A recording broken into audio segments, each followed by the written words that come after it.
오늘은 사실 이제 부산참여자치 시민연대가 주최하는 시사토크 어퍼컷인데요. 조인트예요. 그래서 아까 이제 말씀하셨지만 프레시안이라는 인터넷 신문사가 있습니다. 굉장히 훌륭한 신문사예요. 제가 가끔 이제 글을 쓰기도 하는, 칼럼을 쓰기도 하는 이제 그런 데인데 제가 한 2007년부터 썼어요. 지금도 쓰고 있어요. 근데 이제 오마이뉴스라고 들어보셨죠? 네, 오마이뉴스는 저도 잘 몰랐는데 옛날에 한 2005년 6년쯤에 누구한테 물어봤더니 그러더라고요. 오마이뉴스는 한 20, 30대가 좀 많이 보고 굉장히 다양한 이야기를 다룬다. 그렇죠? 뭐 유치원 선생님 얘기도 하고 예비군 훈련 때 그 도시락 얘기도 막 다루고 굉장히 다양한 얘기를 다룹니다. 프레시안은 어떤 데냐 했더니 이제 대답을 해주는 분이 뭐랬냐면 프레시안은 한 3, 40대, 50대가 주로 많이 보고 우리나라의 오피니언 리더들이 많이 본다. 딱 그러더라고요. 우리나라의 오피니언 리더들이 많이 보는 게 프레시안이래요. 오마이뉴스랑은 조금 다르게. 그래서 그래 그러면 여기에 써야겠구나 해서 제가 그때서부터 글을 쓰기를 시작을 했습니다. 프레시안이 요번에 협동조합으로 전환을 했어요. 그래서 전국을 돌면서 순회하면서 조합원들과의 만남을 하는데 마침 이제 제가 프레시안에 글을 쓰기도 하고 이야기가 맞아 떨어져서 그래서 프레시안과 함께하는 그러한 혜련 씨, 잠깐만.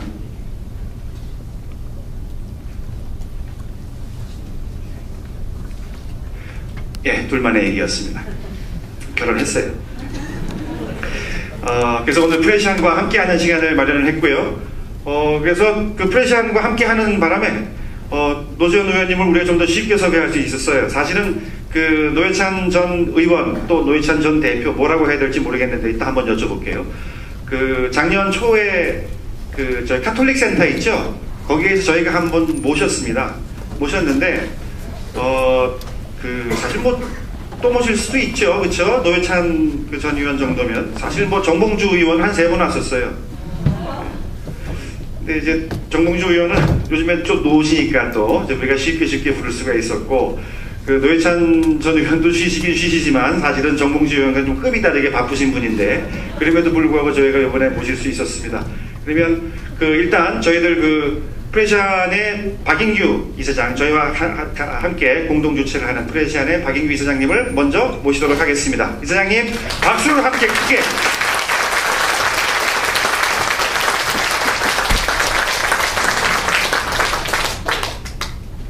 인사드리겠습니다. 프레시안 언론협동조합의 박인규 이사장입니다.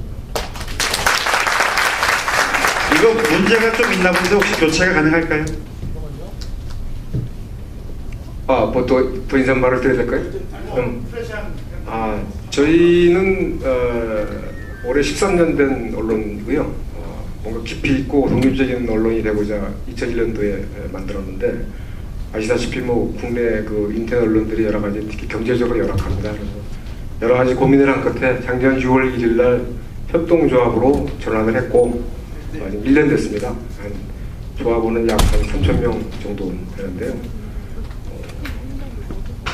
올해부터 저희가 이제 지방을 다니면서 조합원 행사를 하고 있어요. 대구, 광주, 전주. 전주에서는 안도현 씨, 광주에서는 김영철 변호사 이런 데 하는데 생각보다 많이 안 보이시더라고요. 그래서 이 부산에서는 우리 정의진 교수의 어퍼컷에 힘을 좀 빌려서 해보자 해가지고 여기 조합원도 한 20분 와 있고 그러는데요. 좋은 기회가 되기를 바랍니다. 고맙습니다. 네, 프레시안의 박인규 이사장, 프레시안 협동조합의 박인규 이사장님이셨고요. 그러면 오늘 진행은 그걸 쓰면 되나요? 예, 그리고 나중에 어쩌면 한 개 더 필요할 수가 있는데. 예.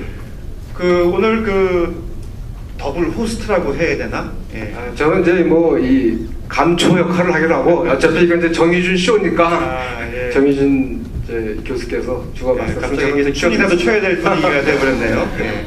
자, 그러면 오늘의 주인공 누구요? 예, 저희가 모실 테니까 와 계시거든요. 우리와 같은 함성과 박수로 맞아주시기 바랍니다. 노회찬 대표를 모시도록 하겠습니다.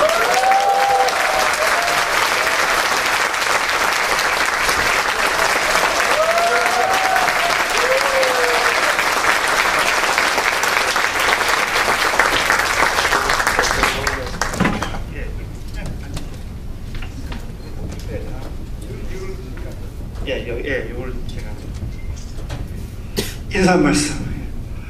네, 노희찬입니다. 반갑습니다.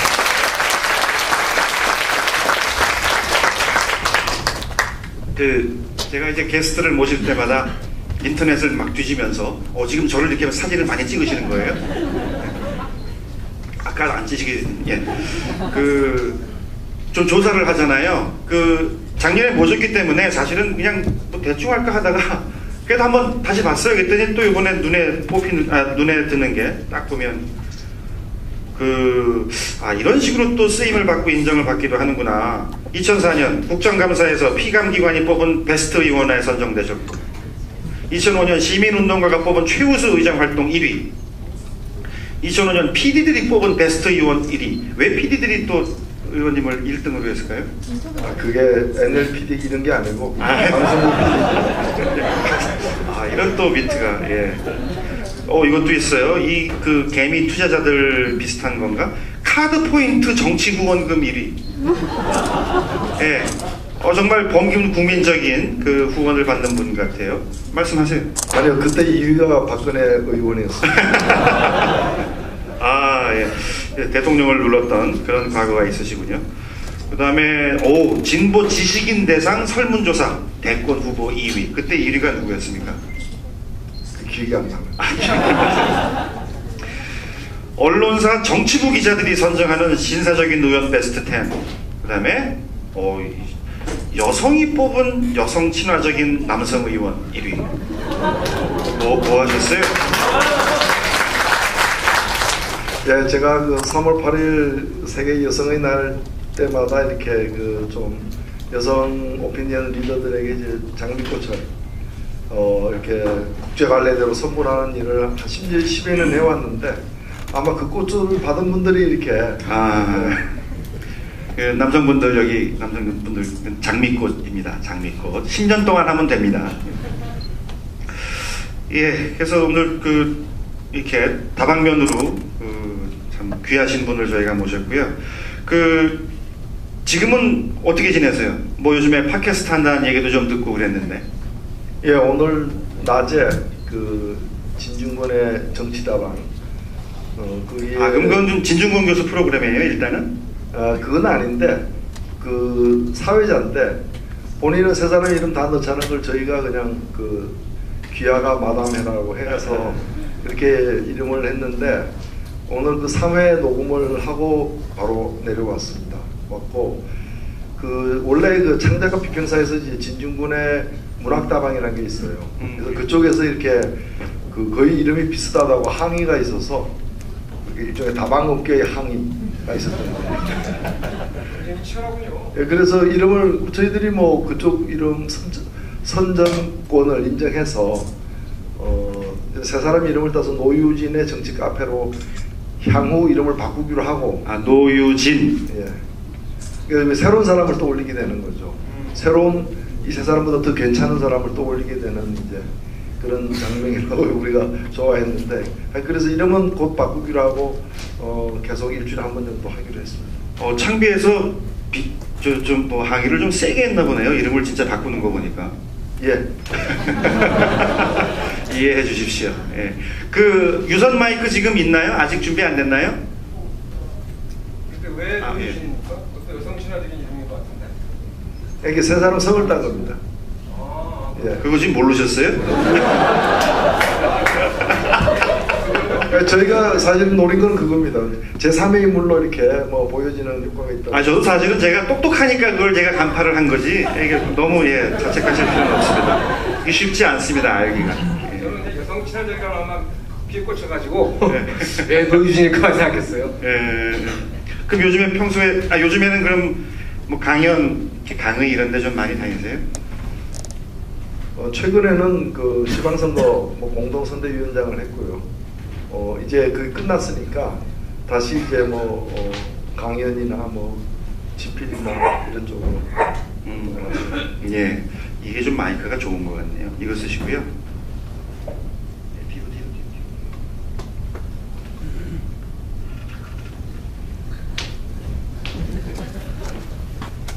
예, 이거는 준비 부족이 아니고요. 예, 있을 수 있는 일입니다. 선거 공동 선대위원장도 하셨고, 당이 어디세요? 제가 소속된 당은 정의당입니다.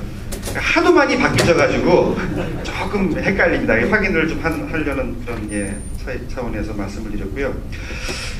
저희가 이제 좀 오늘 어떤 얘기를 나눌까 질문들을 좀 준비를 했습니다. 이제 박인규 이사장님이랑 저랑 몇 개씩 이제 던져가지고 제가 좀 취합을 해봤는데, 자, 첫 번째 질문. 요거는 박 이사장님이 뽑았던 질문이세요.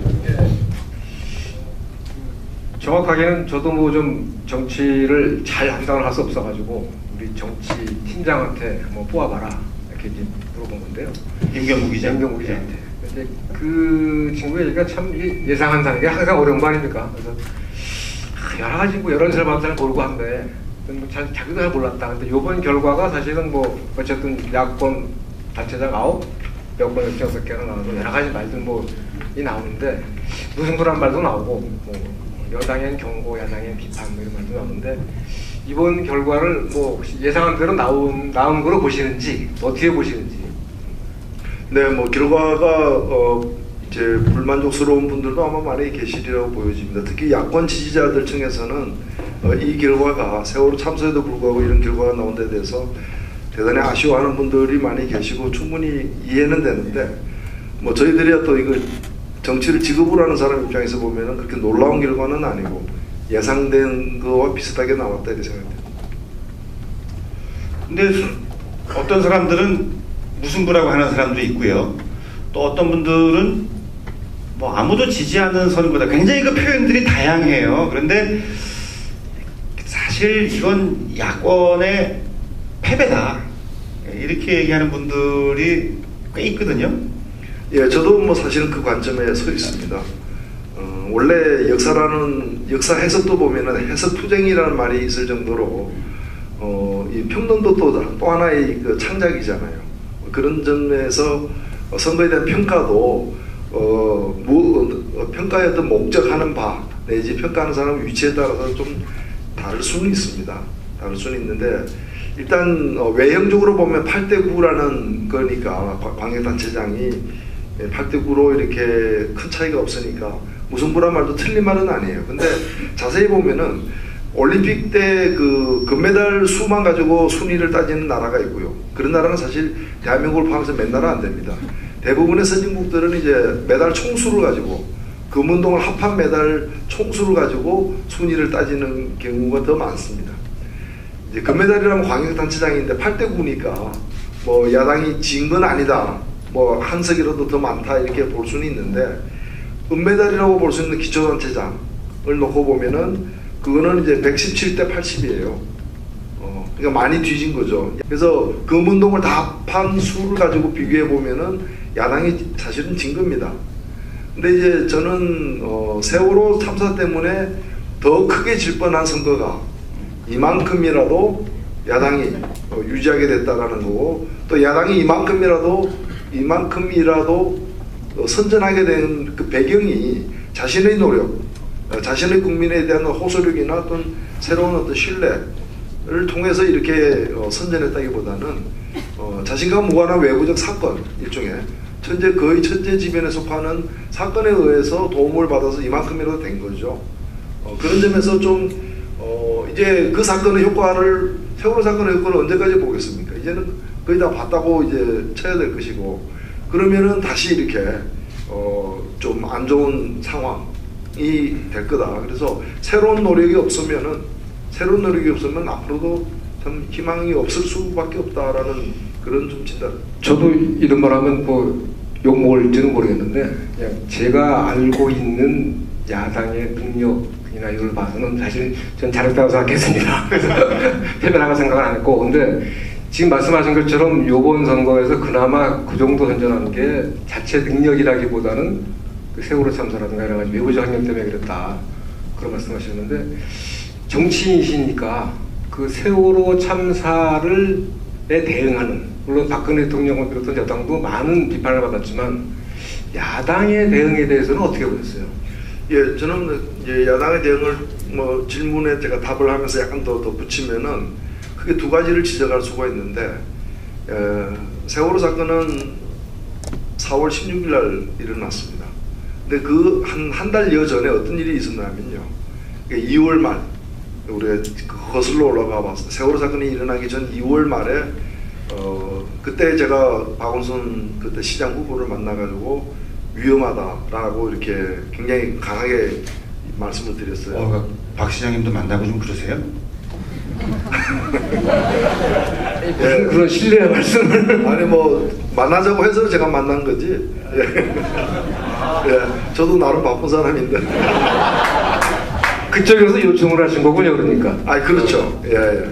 근데 그때 제가 적극 투표청에서는 지고 있다. 그러니까 여론조사를 액면대로 보지 마시라고 이렇게 말씀을 드렸어요. 근데 사실 경기는 그때 뭐 견줄 수도 없는 정도로 지고 있었고 인천도 굉장히 위험했습니다.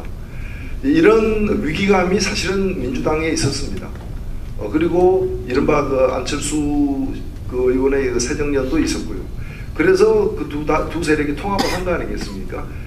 다가오는 지방선거에서의 위기감 때문에 통합이 이루어지는데 문제는 통합하고 한 달 후인 3월 말까지도 통합에서 약간의 효과는 있었지만 사실은 그렇게 이기지 못하는 상황이었습니다. 또 그 한 달 동안에 주로 한 일이 기초 무공천 가지고 이제 내용을 겪었단 말이죠. 그러다가 4월 16일 날 이제 세월호 사건이 벌어진 겁니다. 그러니까 세월호 사건 덕에 이제 그래서 세월호 사건 이전에 뭔가 국민들의 어떤 신뢰를 받고 마음을 모아낼 수 있는 어떤 그런 아젠다를 제시하지 못한 면이 하나가 있었고 두 번째는 방금 질문하신 것처럼 세월호 국면에서 일종의 면피하기 바빴다. 그냥 다 도망가 버렸다는 거죠. 잘못 나타나면 지키니까 말을 실수하거나 행동에 있어서 또 갑자기 이렇게 잠수사들이 타야 될 배에 올라탄다거나 해가지고 이렇게 지킬 수 있으니까 몸조심하자 해서 다들 뭐 지하실에 갔는지 어디에 갔는지 안 보이는 그때 아주 적극적으로 정부의 무능과 그 관계기관들이 제대로 이렇게 무대책으로 이 세월호 사건에 대응하고서 국민과 그 다음에 당사자들 실춘자들이 분노하고 있는 그 바로 그 현장에서 문제 제기를 하는 그리고 또 문제를 해결해 나가는 어떤 역할을 정치인들이 사실 못했습니다. 저는 특히 국회가 비겁했다고 보는 거죠. 국회는 이 문제와 관련해서 사과 한번 공식적으로 한 바가 없고 그리고 사태가 어느 정도 수습되고 나니까 이제 드디어 국회 연다고 해가 5월달부터 움직이기 시작을 했던 거죠. 그래서 저도 물론 속해 있습니다만 정치인들이 대단히 비겁했다. 여든 야든. 근데 우리는 뭐 여당은 뭐 둘째치고 같이 몸담고 있는 야당들도 제대로 대응을 못한 것이 그래서 이 세월호 사건으로 인한 어떤 야당 세월호 사건 속에서 야당이 돋보였다. 이런 게 없다는 거죠. 그래서 예컨대 뭐 우리 그 뭐 중국의 어떤 총리처럼 중국에서 그 사천성 쪽에 큰 지진이 이제 나니까 그 수습하는 과정에서 오히려 리더십이 확 돋보이지 않습니까? 이제 그런 상황이 우리한테는 벌어지지 않았다는 거죠. 오히려 그런 것들이 또 세월호 참사에도 불구하고 이 정도밖에 결과를 내지 못했던 배경 중에 하나가 아닌가 저는 생각합니다.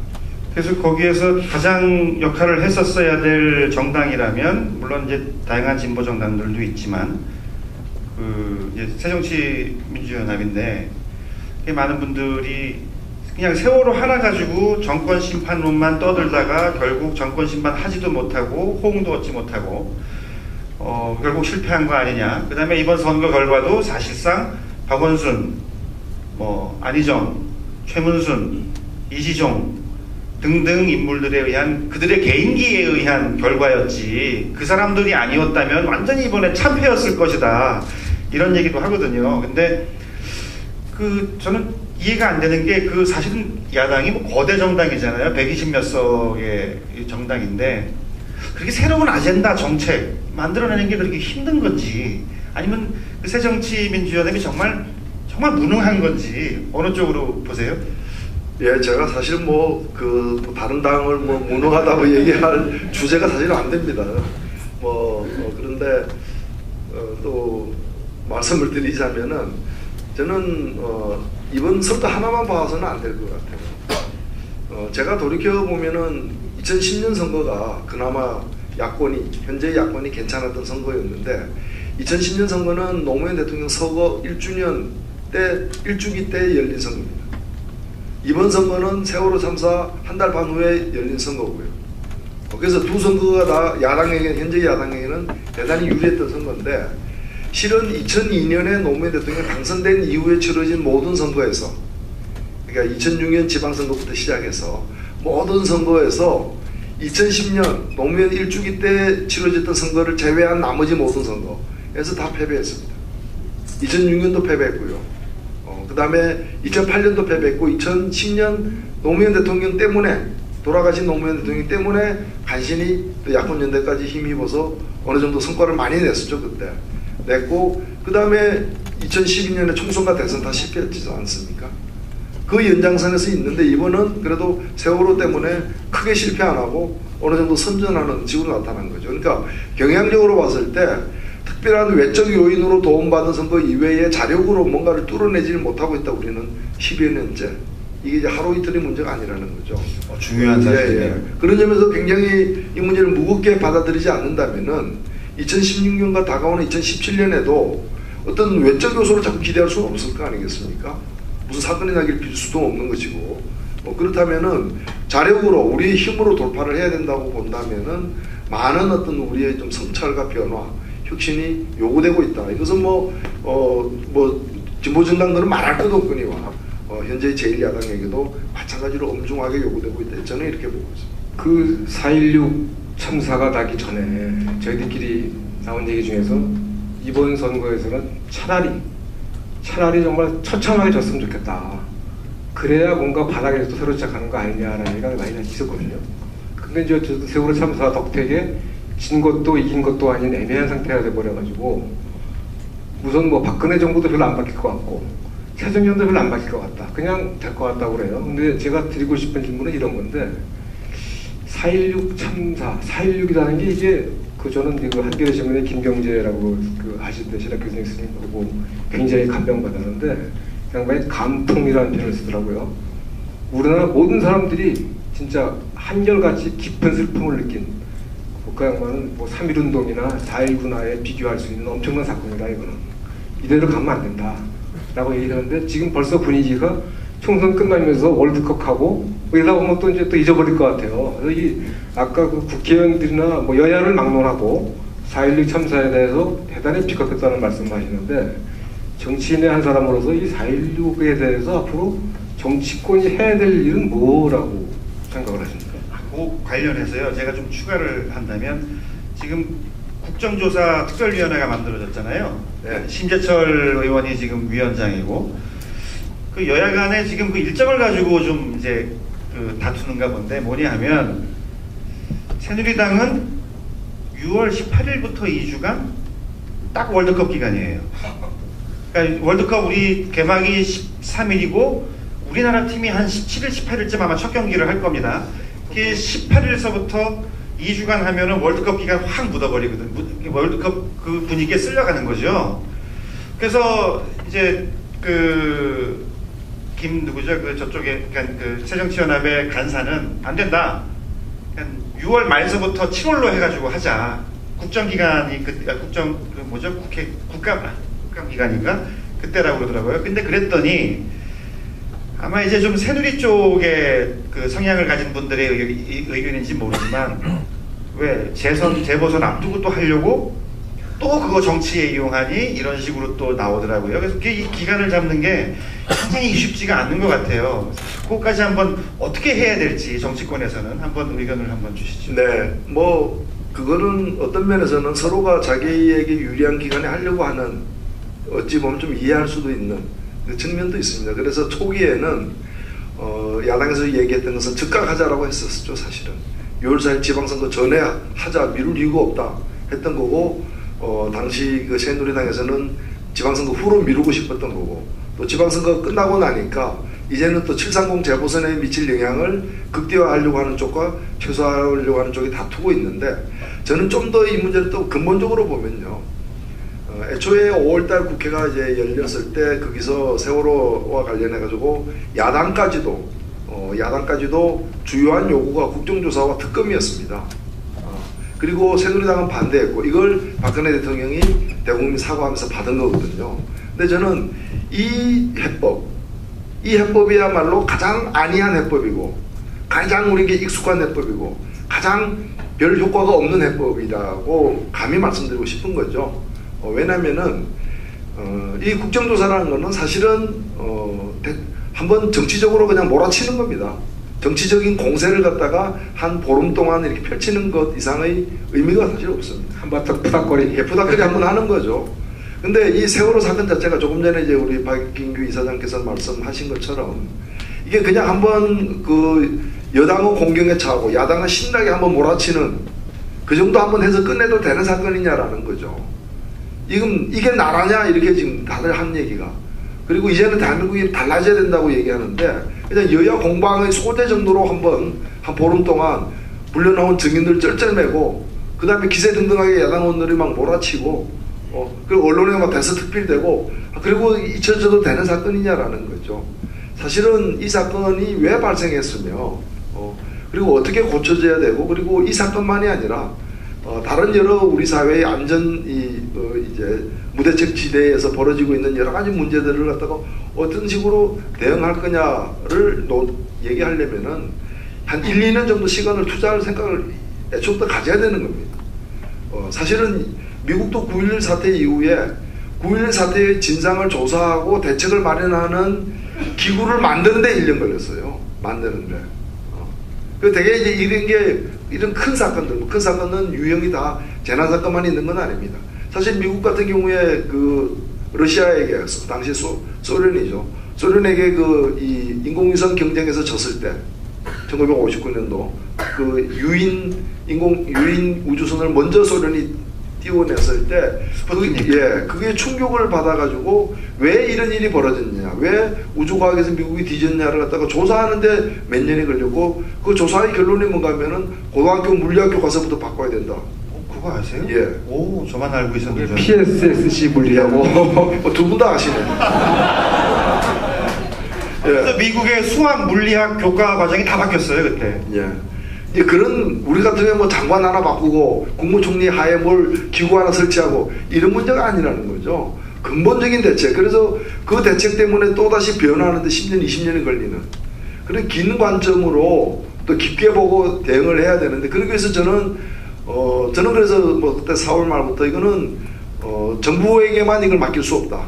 그리고 국회 부탁거리는 국회에게만 맡길 수도 없고 전문가도 참여해야 되고 국민들도 동의도 있어야 되고 그래서 국민 그다음에 전문가 그리고 뭐 정부까지 다 참여하는 범국민적 국가적 기구를 만들어서 다만 이걸 대통령 밑에 두지 말고 국회 밑에 두어서 여기서 몇 년 동안 작업해서 나온 이 결론은 법제화하거나 예산이 있어야 되는 거니까 법과 예산을 다루는 국회 여기서 나온 결론이 국회로 넘어가서 국회에서 법으로 만들 건 법으로 만들고 예산을 배정할 건 예산을 배정해서 이걸 이제 실현시키는 그런 프로그램으로 가야 된다라고 얘기했는데 지금 사실 뭐 그래서 일부 언론에서는 사설로도 이제 그런 내용들이 실리고 했었습니다. 한겨레 같은 데서는. 그런데 이제 와서 보면은 이제 지금 남은 절차는 뭐냐. 근데 특검은 사실 될는지 안 되는지 모릅니다. 그 다음에 지금 국정조사는 한번 하면 이제 6월 지나고 7월 지나면 끝나버리고 없어지는 거예요. 결국에 모든 대책은 정부 손에 다시 맡겨지는 겁니다. 정부가 갖고 있는 성의와 진정성에 따라서 될 거 되고 안 될 거 안 되는 상황으로 지금 가버린 거예요. 그럼 이걸 아예 책임 있는 대책이라고 볼 수 있느냐. 정치권은 뭐 하는 데냐 라는 지적을 받을 수밖에 없는 거죠. 제가 10몇 년 전에 20년 전쯤 미국에 있을 때 고속도로를 타고 시카고를 들어간 적이 있어요. 밤에 눈이 갑자기 막 내리기 시작을 했습니다. 그러니까 막 이 와이퍼에 막 눈이 막 들러붙어가지고 차 세우고 막 눈을 떼어내고 얼음이 돼버렸죠. 근데 그때 내가 시카고를 다운타운을 쫙 들어가면서 한 새벽 3시, 4시쯤 됐어요. 그때 내가 뭘 느꼈냐 하면 눈이 예기치 않게 막 왔는데 그때서부터 고속도로 그 다음에 주요 도로들의 그 눈 치우는 트럭들 있죠. 막 치우고 다니는 거예요. 예기치 못한 폭설이었는데 그때 내가 어떤 생각을 했냐면요. 야, 이 나라는 정말 전쟁을 치를 수 있는 나라구나. 그런 생각을 딱 했어요. 근데 이번에 이제 세월호를 딱 보면서 우리가 과연 전쟁을 치를 수 있는 나라인가? 그 다음에 이 나라가 정말 우리를 지켜줄 수 있는 나라인가? 생각해보면 전혀 아니라는 결론이 났죠. 우리가 그 많은 세금도 내고 사실은 어떻게 보면 참 한심한 수준의 국회의원이나 장차관들이나 이런 나라님들을 보면서도 그래도 우리를 지켜달라고 믿고선 우리가 뭔가를 맡겼던 건데 전혀 그렇게 나라는 돌아가지는 않는구나. 그래서 이번에 그 월드컵이 다가와가지고 또 거리 응원 얘기하는 사람들이 있습니다. 일상으로 돌아가자고. 일상으로 안 돌아간 사람 있나 지금? 다 돌아갔잖아요. 뭐 한잔도 하고 웃고 뭐 텔레비도 보고 개콘도 보고 다 하시잖아요. 대신 그렇게 일상으로 돌아가서 열심히 하시면서도 우리가 이 세월호만큼은 절대 잊어서는 안 되고, 그 다음에 우리는 세월호 때문에라도 조금 더 고통스러워도 된다. 예, 그럴 필요가 있다라고 생각을 합니다. 그 기사 이렇게 보니까 그 안산시 그 단원고등학교에 있는 학교 그 동네는 고잔 1동, 그 바로 옆에 와동인데 고잔 1동에 80몇 명, 와동에 70명의 아이들이 다 사라져 버린 거예요. 그러니까 170명의 아이들이 한 동네에서 다 없어져 버린 거죠.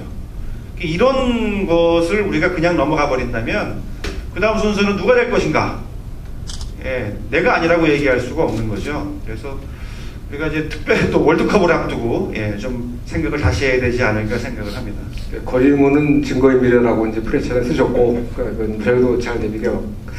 그 어저께인가요, 그 단원고 졸업생이고 그 사건 당시에 페이스북을 내겠던 그 최승원이라는 학생이 그 프레시안에 기고를 했어요. 근데 제가 기억나는 게 뭐냐면 4.16은 이게 사회적 참사가 아니라 정치적 비극이다. 그러니까 정치의 무능이 빚은 거라는 얘기를 하더라고요. 저는 고등학생이에요. 고등학교 졸업생이에요. 그러니까 이제 한 21~22쯤 되는 친구인데, 지금 그 노회찬 대표 말씀하신 것처럼 이게 뭐 한 달 동안 무슨 뭐 여야가 공방하면 푸닥거를 끝날 게 아니라 몇 년이 걸리더라도 전 국민적 지혜를 모으는 그런 운동이 있었으면 정말 좋겠다는 생각이 듭니다. 아직 그 뭐 12분의 실종자가 가족을 만나지 못한 그런 이제 어려운 상황입니다. 이미 뭐 300여 명이 이렇게 숨을 졌는데, 저는 우리가 희생자라고 이렇게 얘기를 하지 않습니까? 희생자 합동 분향소 명칭도 그렇게 되어 있습니다. 근데 이분들의 희생의 값어치, 이것이 값진 희생으로 귀결될 것인지 아니면 값싼 희생으로 이렇게 평가전화될 것인지는 누구에게 달려서 보상금에 따라 달린 게 아닙니다.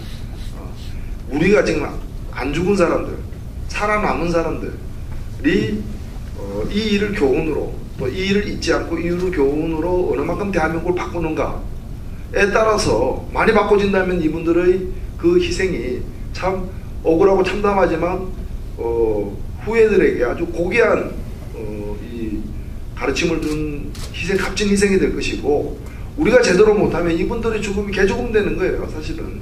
그래서 그것은 이 죽음의 값어치는 지금 우리가 대한민국을 어느 만큼 바꾸는가에 달려있다, 저는.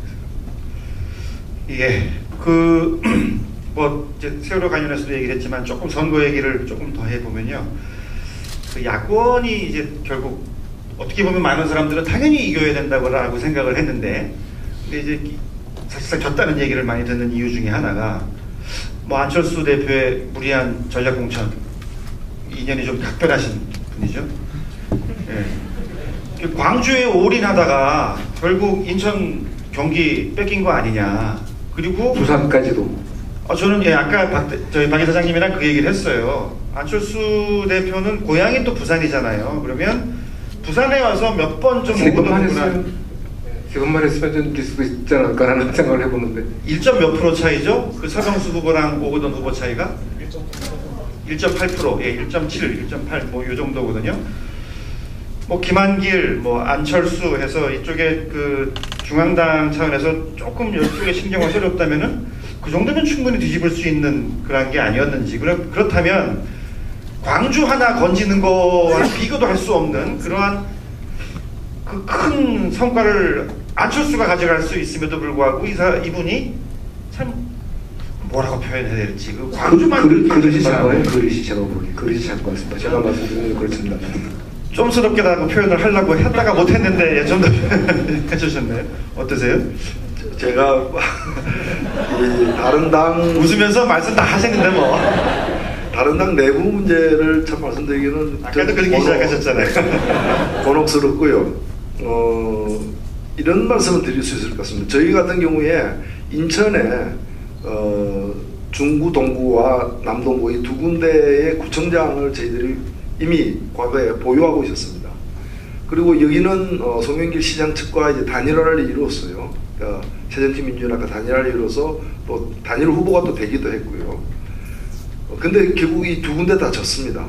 아주 그 근소한 차이로 졌는데 저는 그 진 것에 대해서 투표 한 2, 3일 전에 제가 회의에서 이거 질 것 같다라고 이렇게 뭐 이 예견을 하기도 했는데 이 진 가장 큰 원인은 저희들의 방심입니다. 여기는 무난히 이길 것 같다고 믿었기 때문에 방심한 거죠. 저는 제가 다른 당의 얘기긴 하나 새정치민주연합도 세월호로 인한 국민들의 어떤 그 분노에 너무 기댄, 그러니까 자신들이 뭔가 더 이렇게 긴장해서 잘하려고 하기보다는 국민들이 알아서 두들겨 패주지 않겠느냐는 식의, 그런데 좀 안이하게 좀 이렇게 쉽게 기댄 면이 있지 않을까. 저희들도 사실 그런 면이 있었기 때문에 인천에서 쉽게 이길 거로 봤단 말이죠. 근데 사실은 굉장히 긴장해야 되고 전략적 판단을 해가지고 저도 부산에 내려오기도 했습니다. 다른 데 가지 않고 저희들 같은 경우에는 인천에 영향을 집중해가지고 그 두 명을 살리도록 했어야 되는데 그걸 못한 게 굉장히 후회가 되는데 사실은 후회되고 반성되는데 아마 그러한 유사한 일이 또 있었을 수도 있겠다. 새정치민주연합에서 그런 뭐 지나간 얘기긴 합니다만 광주에서 뭐 물론 이제 그 지금 그 정당 후보로 나오신 분이 강훈태라는 분이 뭐 광주의 여당 속된 말로 하면 구화 문제가 있긴 하지만 그분들 사이의 경합보다도 예를 들어서 무소속이지만 오거돈 후보가 이겼다 했을 경우에 그 선거에 대한 평가는 굉장히 달라졌을 것 같습니다. 그렇죠. 아마 오거돈 후보가 이겼다면은 박근혜 정부와 현재 여당에게는 회복하기 힘든 타격을 줬을 겁니다. 그리고 특히 이제 부산만이 아니라 이제 부산, 경남, 울산, 이 경북 지역, 대구 경북 지역의 향후에 이제 좀 이 낡은 이제 이 오래된 이 정치 관행을 좀 바꾸는 신의 근원이 되는. 그렇죠. 예, 그런 아주 중요한 어떤 출발점이 되었을 수 있겠다. 사실 뭐 선거라는 게 그 배표 안 되는 차이지만은 그것이 주는 또 상징 효과라는 게 있는 거거든요. 거대한 바위가 깨어지는 것도 보면 그리고 큰 둑이 무너진 것도 작은 구멍에서 출발하지 뭐 처음부터 뭐 강둑을 절단돼서 무너지는 건 아니지 않습니까? 그러면 한번 이렇게 총평하는 차원에서 이번 그 지방선거 최대 수혜자는 누굴 꼽을 수 있을까요?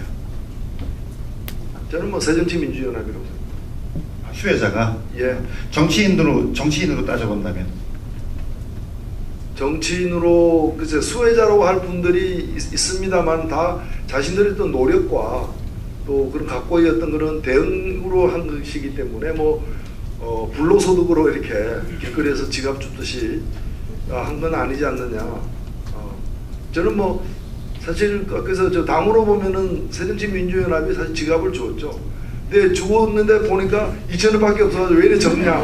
뭐 이러는 그냥 개인적인 의견입니다만은 박원순 서울시장이 가장 뭐 어떻게 보면 좀 부각이 됐고 안철수 의원은 그냥 반타작하셨고 문재인 의원이 좀 제일 좀 미친 게 아닌가 뭐 그런 생각을 해봤는데. 저는 문재인 의원도 아니 선거 후에 이제 드러난 여론조사 등을 통한 평가를 보면은 뭐 문재인 의원도 상당히 오히려 더 잘 선박하신 거 아니에요? 어떤 조사에서는 지금 이제 다시 오랜만에 처음으로 대권 주자 1위로 또 올라갔다고 그러더라고요.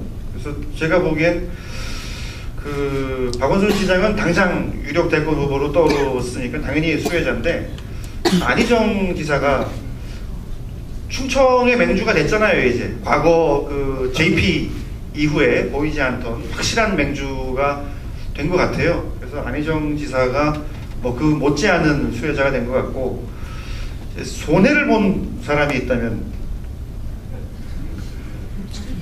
아깝게 저는 오히려 좀 이 자리도 와 계신데 예를 들면은 그 정의당 후보로 나가서 참 당이 또 저 같은 사람이 많이 잘못하고 또 당도 이렇게 좀 위세가 없어가지고 좋은 후보임에도 불구하고 정당한 평가를 못 받고 이렇게 적은 득표로 이렇게 낙선한 그런 분들이 저는 가장 손해 많이 본 분들이라 생각됩니다. 저 동작구의 뭐 정모 뭐 그런 분은 손해 본 게 아니고 원래가 그렇습니다. 원래가 지금 손해 본 게 뭐가 있습니까? 아니 저는 그 정모 그 의원 경우에는 막 안쓰럽더라고요. 갑자기 그 2010년 4년 전에 엄기영 후보가 막 생각이 나고 아 이분 진짜 많이 이번에 까먹는구나 좀. 그렇게 까먹는 게 아니라 원래 그렇다잖아요. 원래 그렇대요. 본색이 드러난 거예요. 그 옛날에 축구협회장, 대한축구협회장 할 때 저도 그 얘기 굉장히 많이 들었거든요. 그러니까 하여튼 예. 아니 뭐 정치의 활력소는 있습니다.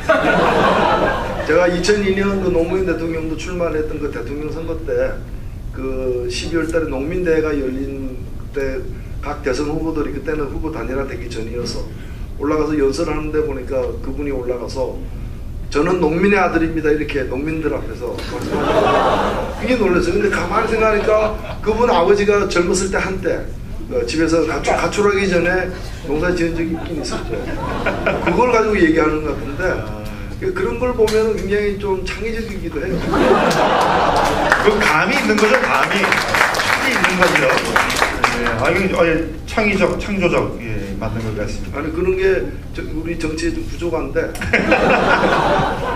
어떤 제가 또 뭐 언론사 아주 대표적인 기자 그 부친상에서 상가집에서 그분을 한번 만난 적이 있었는데, 술도 약간 되셨는데, 저보고 계속 저 옆에 앉으라고 오라고 해서 갔더니, 술 따르더니, 자, 우리 건배합시다. 예. 상가집에서. 창조적 발상이죠. 예.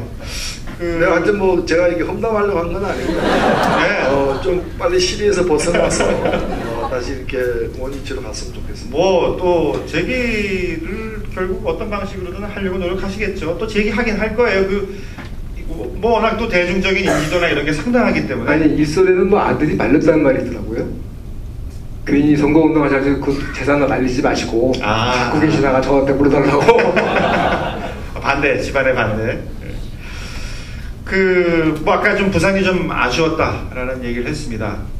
사실 저는 개인적으로 이번에 오거돈 후보한테 양보한 김영춘 후보가 새정치민주연합의 김영춘 후보가 사실은 굉장히 아깝더라고요. 그분도 사실은 이제 그 세월호 때문에 이렇게 출격도 못하고 그냥 주저앉아버린 그런 상황이 돼버렸죠. 근데 뭐 어쨌든 오거돈 후보 좀 안타깝게 됐고요. 김부겸 후보 다음번엔 될까요? 당연히 되겠죠. 저는 그렇게 생각합니다. 뭐 당연히 이번에 뭐 더 잘 되기를 사실 바랬습니다만은 안타깝게 안 되고 다음에는 뭐 당연히 되리라고 보고요.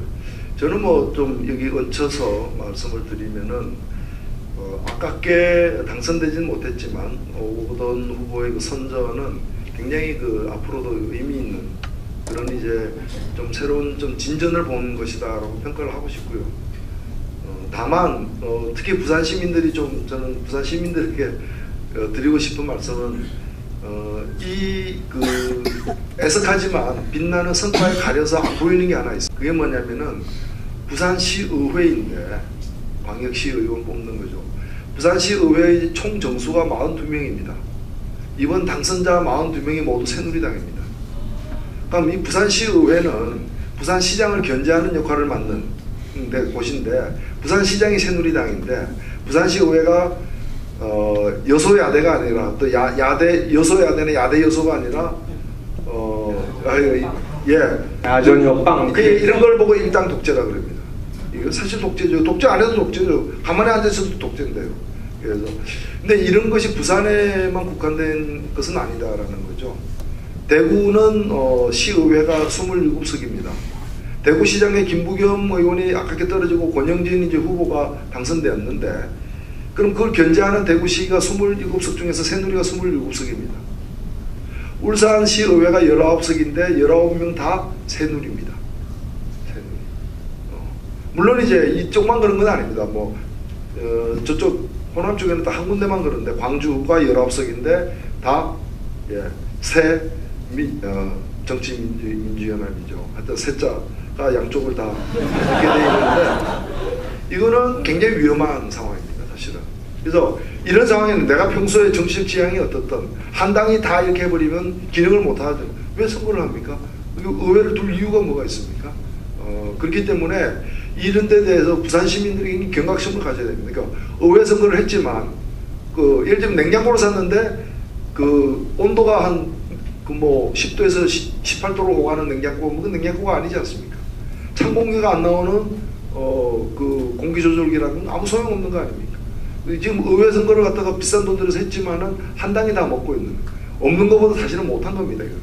그래서 이런 문제에 대한 좀 심각한 좀 경각심이 있어야 되는 게 아니냐. 그래서 이 영남과 호남의 문제가 이게 꽤 오래된 문제인데요. 근데 제가 사실은 광주 쪽에 최근에 몇 번 좀 왔다 갔다 했어요. 근데 제가 좀 느끼는 게 광주 쪽이 그 민도라고 해야 될까요? 좀 높아요. 제가 그걸 느꼈어요. 거기는 약간 이제 민주당 시장이 있고 뭐 다 진보 정당들 시의회 시의원들이죠. 근데 강훈태 시장이 2번을 하면서도요. 제가 몇 번을 갔다 왔는데 다 무슨 모임 토론회 간담회 하는데 다 강훈태 시장 비판하는 토론회예요. 거기에 이제 저를 불러서 가서 뭐 한마디 해달라고 해서 갔다 오기도 했는데 가서 보면 처음에 좀 어색했어요. 여긴 왜 이러지? 근데 거기 그렇더라고요. 그래서 우리는 같은 당 소속이라도 시장이면은 당연히 그걸 비판을 해야 되는데 그렇지가 않은 거죠. 그냥 흔히 얘기하는 아삼육 해갖고 그냥 좋은 게 좋은 거고 우리가 남이가 이런 식으로 넘어가는 게 너무 오래되다 보니까 부산이 그래서 지금 가장 힘든 광역 도시가 돼버린 거죠. 스스로 우리가 좀 반성을 해야 될 거라고 생각을 합니다. 오거돈 후보에 대한 그런 아쉬움과 함께 칭찬도 하셨고요. 노 전 의원님도 고향이 부산이시고, 예. 부산에서 나셨고, 부산 중학교 를 졸업하셨고, 부산 고등학교를 시험을 봤는데 떨어지셨어. 그래가지고 경기고등학교에 가셨어요. 그래서 그때서부터 서울 생활을 하셨습니다. 근데 그럼 이제 뭐 오거돈 후보 내 49점 몇 프로, 김부겸, 부산의 김영춘, 이제 부산에서 출마하시면 되잖아요. 딱 되지 않았어요. 이제 그때 사실 작년에 오셨을 때도 제가 한번 그 얘기를 여쭸어요. 김영춘 이제 후보가 지금 위원장이라고 해야 될까? 노 의원님 고대 동기신가? 아니면 김영춘 의원이 후배죠. 노동운동을 같이. 네, 노동운동 같이 하시고 친하셔서 부산 같이 갑시다 했대요. 했더니 김영춘 위원장 얘기는 딱 듣고 그 좋은 생각인데 하면서 그래 대답을 안 하더라. 아니 그때가 2012년 4월 총선, 그러니까 19대 총선을 한 6개월 정도 앞둔 시기였어요. 2011년 가을에 서울 어디 식당에서 이제 만나자고 해서 제가 나갔더니 그런 제안을 우리 김영춘 전 의원이 하긴 했습니다. 했는데 그때 제안은 이게 드림팀을 구성하겠다. 그게 뭐냐 했더니 이제 자신과 김영춘, 그 다음에 조국, 그 다음에 안철수, 그 다음에 노회찬, 이래서 부산 출신들이니까. 그리고 그 중에 일부는 2명은 뭐 고등학교 선후배 내지 또 한 명은 또 중학교 선후배 이렇게 해서 4명이 드림팀을 해서 가자 그래서 저는 되면 참 좋겠다. 그런데 사실은 그때 저는 이제 뭐였는가 하면은 제가 또 진보정당 소속으로서 서울에서 우리가 한 석이라도 지역에서 만들어낸 적이 없습니다. 저희들로서는 서울에 한 석이라도 만들어내는 것이 주는 어떤 상징적 효과가 컸고, 그리고 저는 굉장히 또 그게 근접해 있었고, 그래서 제가 서울에서 한 석 만들 수 있는 걸 포기하고 부산 가는 건 의미 있는 일인데, 이게 제 마음대로 할 수 있는 일은 또 아니고, 제가 뭐 당에 또 소속돼 있는 사람으로. 그래서 좋은 제안이었지만 제가 받아들이지는 못했다.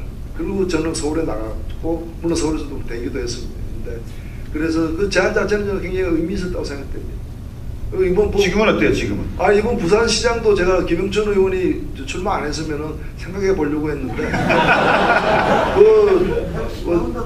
김영춘 의원이 그 출마 한 상태에서 제가 염치 없이 거기다가 또 나가면은 그건 이제 의리상 안 된다. 그래가지고. 아니, 나가셔서 나중에 멋지게 단일화하고 그러시면 되는데. 그래서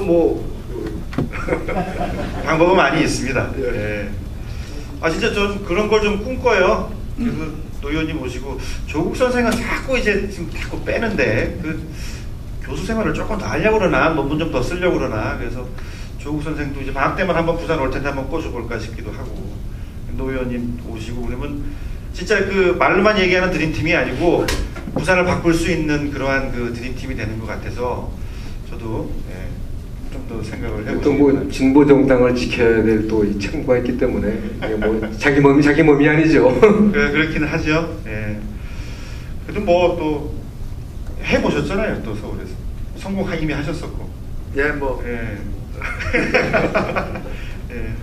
뭐 아쉬움이 있지만 자, 그 정의당 아까 그 사실 정의당이 인천에 2명이 있었고 울산에도 그 통진당 쪽인가요? 진보당 쪽인가? 하여튼 그 진보정당 구청장이 4명이 있었는데 이번에 다 날아가 버린 거예요. 사실 그래서 진보정당 입장에서 봤을 때는 이번엔 정말 참패다. 그 새정연 쪽도 문제지만 그래서 이제 박인규 이사장님께서 질문을 주셨는데 정의당에만 해도 위원님 계시죠? 유시민 선생 거기죠? 또 김상정 의원 계시죠? 천호선 있지. 진중권 선생도 거기 가 있지. 팟캐스트 딱 한다고 그러니까는 막 갑자기 이게 1등이 되지. 근데 왜 찍지는 않을까? 이 괴리를 그 엄청난 인기를 가지고 계신 분들이 숱한 분들이 포진해 계신데 왜 선거 때 선택을 받지 못하는가? 이 괴리가 어디서 온다고 생각을 하세요? 일단은 뭐 당의 그 신생정당으로서 인지도가 굉장히 낮은 건 사실입니다. 제가 그 뭐 당선 그 출마를 몇 번 했고 또 당선도 되었던 그 노원구에서도 제 이름을 대면 거의 다 아시지만 정의당 이러면은 무슨 당이냐? 그 제가 소속된 당이라고 인정을 하지 않습니다. 그러니까 그만큼 이제 당이 아직 덜 알려진 이번 선거를 통해서 좀 알려지긴 했겠지만 덜 알려진 면이 하나가 있고 또 하나는 정의당만이 아니라 진보정당, 자칭 진보정당들이 대체로 과거에 비해서 굉장히 혹독한 낮은 평가를 받고 있습니다. 이제까지 하는 일을 보니까, 그러니까 하는 일 꼬락서니를 보니까 마음에 안 드는 거죠. 못마땅하고 몹시 막 이렇게 나무라고 싶은 거예요. 이제 그건 뭐 저희들이 책임이라고 저는 생각되는데 평가가 절하된 면이 확실히 있습니다. 그런 것들도 작용을 했기 때문에 뭐 몇 사람이 이렇게 호감을 갖고 있다 그래서 그건 그거고. 우리 그 나라 국민들이 투표할 때 보면은 저는 굉장히 그 나름대로 이렇게 그 깊은 이게 판단 속에서 투표하는 분들이 대단히 많다라고 사실 저는 생각합니다. 그게 그냥 충동적으로 이렇게 그때그때 이렇게 투표하지는 않는다는 거죠. 그래서 그런 속에서 지지를 갖다가 이렇게 관심은 있어도 지지는 아직 안 하고 있는 그런 경우들이 여전히 많다라고 보고 여하튼 이번 선거 결과는 수치상으로 보면은 제 기억으로는 이제 민주노동당이 진보정당으로서 최초로 이제 10석의 의석을 갖고 원내에 진출했던 때가 2004년인데 그 2004년 직전에 개최된 지방선거가 2002년 지방선거입니다. 그 2002년 지방선거 때의 성적하고 이번 성적 3당이 합쳐진 노동당, 통진당, 정의당 다 합한 이 그 의석수가 같습니다. 같고 정당 투표 지지율도 합산하면 그때하고 비슷하고 그때 8.13%를 받았으니까요. 비슷하고 그러니까 원내 진출한 지가 벌써 10년이 넘는데 원내 진출하기 전의 상태로 퇴보한 겁니다. 퇴보한 거고 이것은 요 몇 달 사이에 벌어진 일 때문에가 아니라 사실은 지난번 선거 이후에 진보 정당들의 파행, 즉 운영, 뭐 분열도 하고 또 굉장히 여러 뭐 추문이라고 할 만큼 여러 가지 내부의 그 문제점들, 취약성들이 이제 드러나는 그런 과정에서 이미 건강진단은 4년 만에 처음 받았지만 이미 몸은 그 이전부터 골물끈 곰고 썩을끈 썩었던 거죠. 그 입을 드러났다고 보여지고 저는 책임도 굉장히 많은 사람입니다만은 제가 볼 때는 현재의 상태 이렇게 나뉘어진 현재의 양적 상태와 질적인 어떤 수준을 크게 극복하는 새로운 전기가 마련되지 않는다면 이런 상태에서 2016년을 또 맞이한다면은 이번 선거의 어떤 결과가 그대로 복사되어 가지고 2016년에도 2017년에도 진보정당의 성적표로 다시 나올 것이다 라는 그런 위기감을 사실 갖고 있고 그래서 큰 어떤 좀 이 변화 좋은 의미에서 그런 것들이 모색이 되고 강구가 되어야 된다는 생각입니다. 아주 냉정하고 또 가혹한 진단, 국민의 진단이죠. 진단이 나온 건데 정기가 마련되지 않는다면 변화가 힘들다고 말씀하셨는데 혹시 지금 그런 노 대표님의 그런 생각들이 얼마나 공유되고 있는지, 또 진보 정당의 어떤 뭐랄까요, 그 쇄신이랄까 재기를 위해서 어떤 움직임이 좀 있는지 그런 게 좀 궁금하네요. 예, 저는 글쎄요, 이제 얘기를 이제 시작을 해야 되는 사실 단계이고 위기감은 많이들 좀 느끼고 계시지 않겠는가 생각됩니다. 이게 신앙이라면은 소수라 하더라도 자기의 그 믿음을 지키는 것으로서 이렇게 이어갈 수 있지만은 정치는 신앙은 아니라고 생각합니다. 정치는 다수의 국민들의 행복을 위해서 존재하는 거기 때문에 다수의 국민들이 또는 힘든 국민들이 행복하게 되는데 별 소용이 없으면 버려야죠. 폐기해야 되고 다른 사람이 또 새로운 정치를 하도록 열어줘야 되는 것이지 자기가 내 신념에서 계속 고집할 문제는 아니라고. 그러니까 이제 노회찬은 알지만 정의당을 모르더라, 당을 모르더라. 사실 그게 좀 문제인 것 같긴 한데요. 그 존재감의 문제인데 제가 김윤철 교수 그 프레시안 그 팟캐스트 이철이의 이쑤시개라고 있거든요. 거기 이철이 소장이랑 같이 나와서 이렇게 썰을 푸는 분이 계신데 김윤철 교수, 이분이 그런 얘기를 하더라고요. 정치학 전공자니까 국회에서 열리는 토론회에 택시를 타고 가는데 택시기사가 누가 타더니 국회 갑시다 하니까 이 사람이 뭔가 궁금했나 보대요. 그래서 왜 가냐고. 그래서 자기가 토론회를 간다고. 그래서 어디서 하는 토론회냐. 그래서 당시에 민주당에서 하는 토론회라고 그랬대요. 그랬더니 기사가 딱 뭐라 그러냐면 그 빨갱이 그 정당 하는 거 이거 가지 마시라고 그런 거는. 근데 사실은 그 사람들이 헷갈리는 거예요. 그러니까 빨갱이라고 사람들이 덧씌우는 정당은 사실 따로 있는데, 그러니까 신문을 많이 보는 사람들은 다 있긴 있지만 사람들은 그거를 있는지도 모르고 그냥 민주당 빨갱이 종북 좌빨 이런 식으로 이해하는 사람들이 굉장히 많다는 거죠. 그래서 이게 왜 이렇게 됐나. 이 역사도 사실 꽤 된 진보 정당인데 생각을 해보면 아까 이제 박 이사장님한테 잠깐 얘기를 했습니다만 박 이사장님은 한 2008년? 저는 2011년서부터 이 진보 정당의 족보를 외우는 걸 포기했습니다. 너무 붙었다 떨어졌다 누구는 나오고 남은 사람들은 또 누구랑 붙고 이런 식의, 여기서 헤어나지 않으면은 이거는 말씀하신 이름 외우기도 힘든 정당이 돼버리는 것 같아요. 그리고 이제 여기 덧붙여서 한 가지 더 추가로 이제 일단 진보정당 얘기를 여기서 마무리했으면 하는데, 앞으로 통합진보당과는 어떤 관계를 설정을 하실 건지. 먼저 이제 좀 반성하는 차원에서 말씀을 드리자면은 다른 나라 갈 필요도 없이 한국의 진보 세력들이 작은 차이를 넘어서서 크게 하나를 이루면서도 그 속에서 서로의 어떤 차이를 가지고 이렇게 좀 생산적으로 경쟁해 나가는, 합리적으로 경쟁해 나가는 그런 이 풍토가 굉장히 부족하고, 또 그걸 만들어내는 리더십도 굉장히 취약했다, 이렇게 생각이 사실 됩니다. 왜냐하면 모든 사람이 다 똑같을 수는 없는 거거든요. 그래서 흔히 얘기하는 다원적 민주주의, 다양성을 인정하면서도 또 크게 하나가 되어서 이렇게 공동의 목표를 추구해 나가는데 대단히 서투르고 무능력했다라는 좀 깊은 반성, 최신이 있어야 될 것 같고요. 그 다음에 이제 통합진보당 문제는 이건 어차피 인간의 문제고 현실의 문제입니다. 워낙에 근간에 심각하게 그 양세력들이 이렇게 다시 보지 못할 정도로 험악하게 이렇게 다투었기 때문에 또 그로 인해서 파여진 골도 깊고요. 그래서 당분간은 쉽지 않을 것이다. 다시 보기 힘드세요? 아니요, 그건 아닙니다. 보는 건 늘 볼 수 있고요. 저는 내일 헌법재판소에서 열리는 통합진보당 정당해산심판 청구 재판에 그쪽 변호인단에서 저에게 피청구인 측, 다시 얘기하면 통합진보당 측 증인으로 나와줄 수 있냐고 해서 제가 흔쾌하게 가겠다고 했습니다. 그게 제가 정치적으로는 현실 정치인으로서는 어떤 손해를 볼지 모르겠습니다만은 저희들이 그런 계산으로 움직여온 사람들이 아니기 때문에 저희 양심에 따라서 이렇게 증언을 하겠다라고 이렇게 했고 내일 그게 갈 겁니다.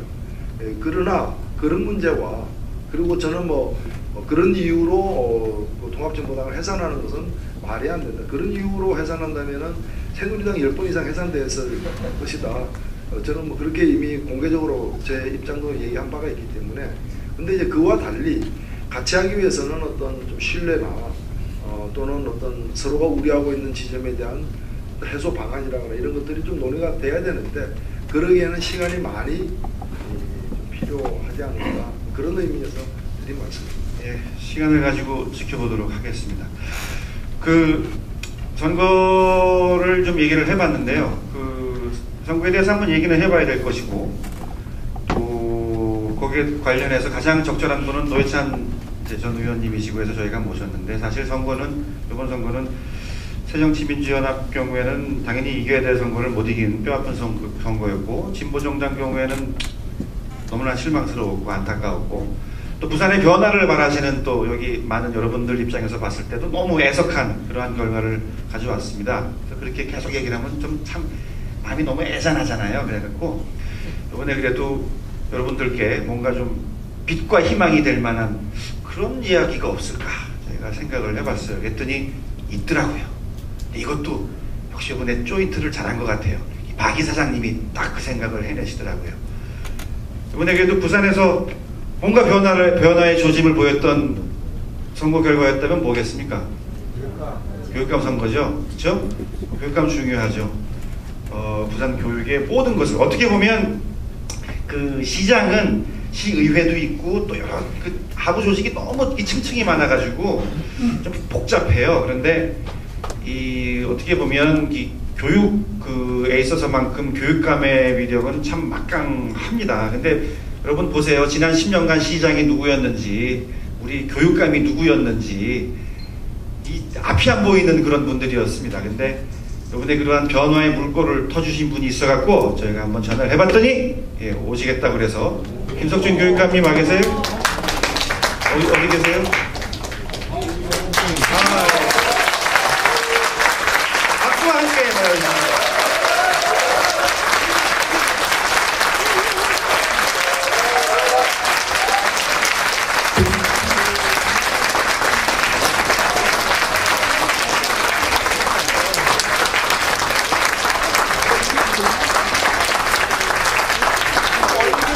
모르시는 분들이 있을 것 같아갖고 한번 잘 보시라고. 예, 예.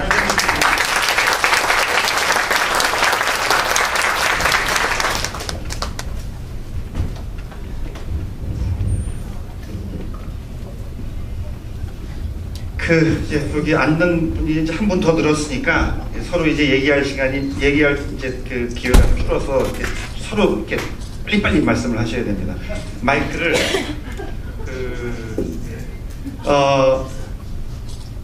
축하드립니다.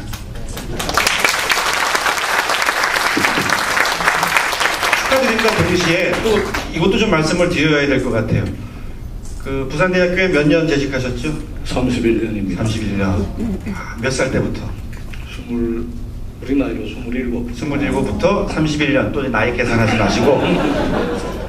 당시 지금도 최연소예요? 아마 뭐 잘 모르겠어요. 예. 그 이제 사직서 쓰셔야 돼요. 예, 교육공무원 경우에는 그러니까 이 교육감은 그 이제 되게 되면 겸직이 안 됩니다. 그래서 학생들과도 그래서 안녕에 이제 인사를 하셨고요. 내일 마지막 강의 할 겁니다. 내일 마지막 강의. 그 김석준 교수님 그 저기 이미 기사에도 좀 나왔더라고요. 선거 운동을 하시면서도 수업을 다 하셨어. 그 좀 다양해요. 교수들 중에도 그 국회의원이나 이렇게 선출직 나가는 분들이 계신데 제가 동아대학교 다니지 않습니까? 저희 학교에도 국회의원 나가는 분들이 몇 분 계시죠. 그 중에 한 분은 선거 기간 되니까 수업을 이렇게 하더라고요. 자기 선거 사무실을 불러서 거기서 좀 하다가 굉장히 예, 그 다음에 한 번은 또 휴강도 하고 그래서 그래 불러서라도 하는 것도 참 대단하다 그렇게 생각을 했는데 우리 김 교수님은 뭐 휴강이고 나중에 보강하고 이런 거 없이 그냥 그냥 다 하시고 마무리를 하셔서 저도 그걸 보면서 저는 조금 김석준 교수님을 알고 있었다고 생각을 했음에도 불구하고 또 새롭게 다시 봤던 예, 요 며칠이었습니다. 잘 몰라서 그런데요. 예. 선거운동 하기보다 수업하는 게 편합니다. 그래서 강의할 때는 쉬러 가는 겁니다. 아, 예. 그 감회가 어떠세요? 솔직히 얼떨떨합니다. 아직 실감도 안 나고요. 그렇습니다. 그 아까 이제 노회찬 그 전 의원님이랑은 이렇게 막 허그도 하시고 그러셨는데 평소 조금 아시는 사이? 뭐 각별한 사이지요. 어떻게? 예. 1969년에 저는 부산중학교 시험 쳤는데 3개 틀려가 떨어지고 노회찬 의원은 합격을 했습니다. 그래서 부산중학을 다니고 저는 부산중학 떨어져서 동아중학교를 갔고요. 그래서 동아중학 다니면서 절치부심해가지고 부산중학에서 누가 공부를 잘하나 이를 보니까 4명 이름이 나오더라고요. 그 중에 노회찬이 있었어요. 그래서 노회찬 잡으러 부산고등학교 가야 되겠구나 해서 가니까 경기고등학교 그래서 사실은 같은 학번인데 학교를 같이 다니지는 한 번도 못했고 그냥 존재는 늘 인식하고 있다가 사실은 민주노동당 창당할 때 처음으로 공식적으로 같이 활동하게 됐죠. 그래서 이후에 노동운동은 함께 하셨고요. 저는 뭐 노동운동을 한 거라기보다 부산에서 일찍이 교수가 됐기 때문에 94년부터 영남노동운동연구소를 만들어서 부산 지역에서 노동운동하는 분들 좀 돕고 했고 우리 노 의원은 말 그대로 이제 용접공으로서 맨땅에 헤딩하셨고 그런 차이는 있죠. 저는 제가 그 선거 기간 중에 이제 페이스북에다가 글을 썼는데 제가 이제 표현을 존경하는 친구라고 했습니다. 친구는 많이 있을 수 있는데 친구 중에 존경하는 사람이 있다는 것만큼 든든한 건 없다. 돈이 많든 뭐가 크든 간에 그래서 그런 점에서 저는 계속 오랫동안 같이 이제 일하면서도 존경해 왔던 또 친구인데 이번에 굉장히 이제까지 한 노력의 결과로서 전 잘 되는 생각입니다. 여러분들 아시는 분도 계시겠습니다만 제가 페이스북에 사진 2장을 올렸는데 그게 뭔가 하면 이제 우리 김석준 당선자가 그린 파스텔화로 그린 그 감천의 오후라는 감천동 그 문화마을을 갖다 파스텔화로 그려서 한국 파스텔화 협회에서 특선된 작품입니다. 언제 그리셨어요? 작년인가요? 사실은 제가 파스텔 화가 정식 회원입니다. 그 특선을 3번 하면 회원 자격이 주어지는데 아까 말씀드린 감천의 오후는 3번째 특선작이고 그 작품 덕에 이제 원래부터 파스텔 화가 협회 회원 자격을 받은 거죠. 근데 뭐 좀 틈틈이 했습니다. 제가 2006년에 시장 선거 떨어지고 나서 이거 나도 이제 내가 하고 싶은 일 좀 해봐야 되겠다 이래가지고 집 근처에 있는 그 롯데마트 문화센터에 이제 서양화 등록을 했죠. 그래서 가니까 전부 다 아주머니들 아니에요? 유일하게 남자였고 아주머니들 속에 묻어가지고 일주일에 한 번씩 그림 공부를 했는데 운 좋게 특선이 돼서 뭐 그래 됐습니다. 아니요, 그 그림을 보면은 아주 모르시는 분이 보더라도 굉장히 이제 영혼이 맑은 사람이 그렸다는 걸 느껴지는 그런 그림이에요. 저는 뭐 그림 그 자체가 중요한 것이 아니라 어찌 보면은 이렇게 교육감, 시장 이런 분들이 그런 이제 문화적 감수성이 이렇게 좀 깊은 분들이 되는 것이 그것이 이제 인간 중심, 사람 중심의 그런 교육이나 행정을 펼쳐나가는데 굉장히 중요한 바탕을 이룬다고 생각하기 때문에 좋게 봐주셔서 그렇습니다. 저는 부산 시민들이 아주 행운이라고 봐요. 그런 점에서. 그렇잖아요. 당구 510장에서 아니 노회찬 의원도 소시적인 첼로를 하셨다고 들었는데 지금 첼로를 시작하시면 뭔가 좀 좋은 일이 생기지 않을까? 노 의원님은 대학교 다니면서도 뭐 이화여자대학교 축제에도 막 불려다니시고 굉장히 감수성으로 치면은 또 굉장히 한가닥 하시는 분이고요. 어느 해인가는 고등학교 때 그 해 나온 모든 개봉 영화를 다 보셨다고. 사실 공부를 하는 것보다는 그런데 더 이렇게 신경 쓰셨던 분이 아닌가 싶습니다. 우리 김 교수님도요 또 못지 않습니다. 대학교 들어가서 아르바이트로 가외하잖아요. 그죠? 그때 이제 가르치던 여학생을 꼬셔가지고 결혼을 하셨고, 두 분 뭐 난영난제인 분들인 것 같아요. 그 되시고 나서 어디죠? 저 민주공원, 대천공원 가서 행사장도 이제 당선자 자격으로 가셨다가 뭐 그걸 뭐라고 해야 되나 좀 예기치 못했던 봉변을 당하셨다고. 네, 그렇습니다. 그 6월 6일 날 현충일 날 당선자 신분으로 충원탑에 이제 그 참배하는 순서를 기다리고 있는데 난데없이 어떤 연세 많은 아마 상위 군인 출신은 아니고 뭐 월남전 정도 갔다 오신 분이 난데없이 저한테 와서 멱살을 잡고 빨갱이가 여기 왜 왔냐, 그러고 빨갱이가 무슨 교육감을 해서 애를 가르친다고 하냐고 해서 멱살을 잡는데 이분 완력이 너무 좋아가지고 주변에서 아무리 말려도 이렇게 떨어지지 않아가지고 제 기억으로 한 5분 정도 끌려다녔습니다. 그래서 난생 처음 이렇게 멱살을 잡혀봐가지고 저도 굉장히 당혹하기도 하고 했는데 뭐 신고식 치고는 화려하게 했다 이렇게 생각합니다. 그래서 그런 것들은 저희가 좀 여기 계신 부산 시민들이 좀 관심도 가져주시고 도움도 드리고 해야 될 것 같아요. 그래서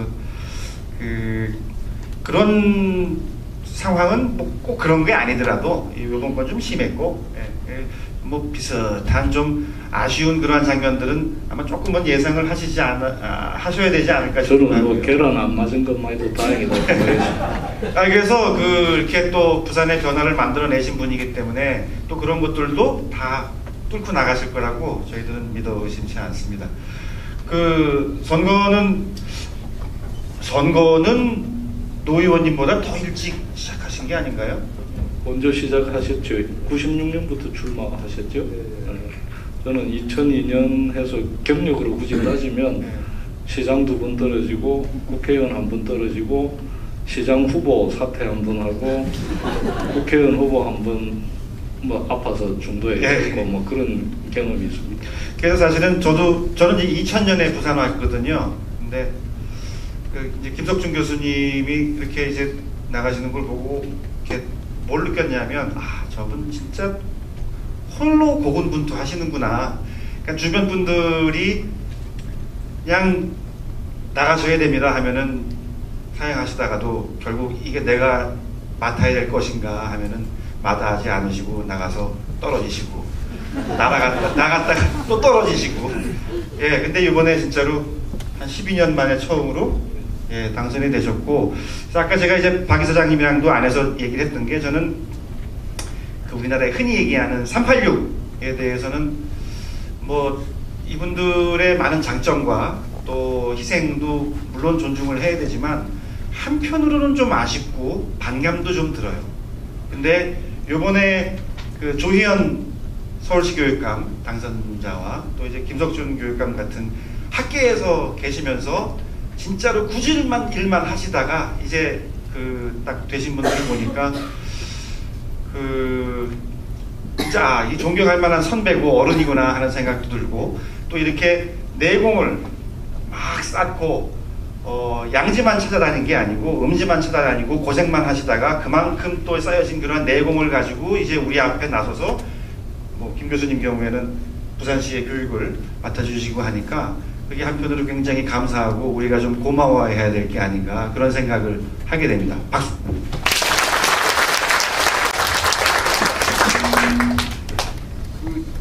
뭐 족보를 따지면 그런데 나이는 다 막 같을 겁니다. 고등학교 1년 후배 되십니다. 대학교 같은 적인데 조희연 교수랑 같은 사회학과시죠? 절친이었습니다. 네. 제가 오늘 조희연 교수 덕택에 중앙일보 얼굴이 나왔습니다. 같은 조희연의 사람들 해가지고 한 가지 여쭤보고 싶었던 건요. 12년 만에 제가 이번 준비를 하면서 부산 얘기를 하다가 진보정당이 참패했다고는 하지만 진보정당에서 10년 동안 나오셨다고 이건 되신 분이 있다. 그래서 이제 같은 학번이고 이제 같은 운동이던 이름들은 서로 알지는 몰랐어요. 근데 그래서 이제 한번 희망을 찾기 위해서 김석준 교육감을 모시자는 얘기를 들었고, 제가 이제 좀 여쭤보고 싶었던 것은 뭐 국회의장 국회의원 시장 선거 다 나서 오셨는데 이번에 교육감 선거를 택하시게 된 과정이랄까 그거하고 이번에 다 아시다시피 17군데 중에서 13군데가 그 진보 성향 교육감이었잖아요. 그거를 보시면서 그 어떤 걸 느끼셨는지 그걸 좀 말씀해 주셨으면 좀 고맙겠습니다. 저기 몇 분 앉아 계신데요. 사실 제가 2012년 해운대 통합진보당 후보로 출마 준비 예비 후보 등록까지 하고 있다가 건강이 안 좋아져서 사퇴를 하고 그 다음에 좀 이렇게 말 그대로 좀 학교에서 내가 해야 될 일 좀 해야 되지 않을까 뭐 이런 생각으로 정리를 좀 하고 있었는데 교육감 출마해야 된다고 꼬드긴 사람들이 여며치 앉아 있습니다. 예, 그래서 꼬드겨 놓고 지는 또 지 선거를 가버리고 이래가 어쨌든 텐트 치고. 예, 사실은 2010년 당시에 이미 이제 지역 사회에서 예를 들어서 부산판을 좀 바꾸자면 문재인 후보가 시장으로 나오고 김석준은 교육감으로 하는 게 안 좋겠냐 이런 움직임이 좀 있었는데 그때는 법적으로 제가 그 진보신당 시당위원장이었기 때문에 출마 자체가 안 돼서 그 판 자체는 이제 안 되는 걸로 됐었는데 어쨌든 그때부터 일부에서는 교육감도 이제 선출을 해야 되니까 이런저런 조건에서 보면 김석준이가 여러 가지로 좀 적합하지 않냐 이런 논의가 좀 있었던 거고요. 그래서 2012년에 해운대에 출마할까 고민할 때도 사실은 이 총선을 준비하는 게 맞냐 아니면 이 총선을 건너뛰고 교육감 준비를 하는 게 맞냐 하는 게 사실 고민을 좀 했었는데 당장 중요한 싸움을 나서지 않고 뒤에 뭐 하는 건 안 맞을 것 같아서 이제 총선 출마를 생각했다가 불의에 이제 건강 때문에 적기는 했는데 주변에서 이제 여러 가지 조건을 볼 때 결국 부산에서 승부를 걸 수 있는 데가 교육감 선거 아니냐 그리고 여러 가지 조건으로 볼 때 그나마 이길 수 있는 가능성이 좀 있는 후보가 김석준 아니냐 이런 이제 제안들이 계속 있었고 또 공교롭게도 그 총선 이후에 제가 당을 정리를 했기 때문에 뭐 법률적인 이런 요건들도 갖추어지고 또 뭐 당선시켜준다고 열심히 했는데 어쨌든 뭐 이래저래 시작을 했고요. 그런 계기가 좀 있었고 사실 뭐 솔직하게 말씀드리면 제가 이번에 당선된 거는 제가 잘나서라기보다 저는 크게 두 가지라고 합니다. 선거에서 제일 중요한 게 결국 구도인데 보수가 분열됐던 이런 구도 때문에 제가 이길 수 있었다.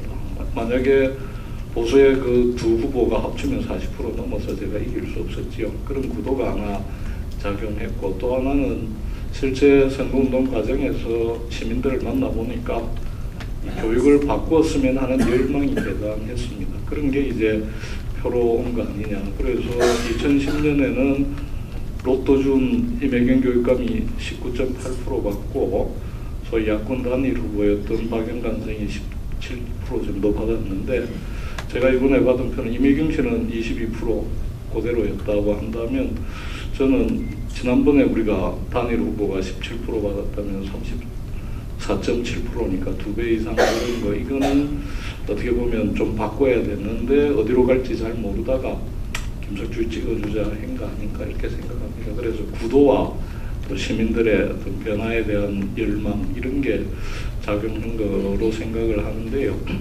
그런데 전체적으로 보면 전국에서 이렇게 소위 진보 교육감이 13군데나 석권하리라고는 사실은 상상을 못했습니다. 그런 것은 아까도 얘기했듯이 세월호가 이렇게 던진 국민들에게 던진 어떤 충격과 메시지 이런 게 딴 건 몰라도 교육은 좀 바꿔야 된다는 걸로 이렇게 나타나지 않았을까 생각하고 있습니다. 마리나스의 아까 조연이하고 보면 사실 조연이가 좌우 절친이었거든요. 그래서 감옥 갔을 때 옥바라지를 제가 대충 하고 했는데 그 이제 막 감옥 보내주고 뭐 뒷바라지하고 그런 사이인가 봐요. 조폭 비슷해요. 아니요, 그래서 실제로 그랬습니다. 그 우리가 대학 다닐 때는 A선, B선, C선 이래가 A선은 1학기 때, B선은 2학기 때, C선은 예비대 이래가 이제 안 잘리면 대학원 가자 이렇게 이제 합의를 하고 있었죠. 근데 A선의 대장이 누구인가 하면 김수천이라고 지금 아시아나 사장 이 양반이 이제 제일 먼저 잡혀갔는데 그 조가 다 안 잡혀가고 데모를 3탕이나 더 하는 바람에 시조가 고스란히 남았어요. 그래서 우리는 이제 거의 다 대학원을 갔는데 조희연이는 엉뚱하게 고대 사건에 뭐 연루가 돼가지고 지도새도 모르게 잡혀가 버렸어요. 그래서 실제로 대학원 같이 갈 거라고 준비를 하다가 어느 날 잡혀가 버리는 바람에 갑자기 친구가 안 보여.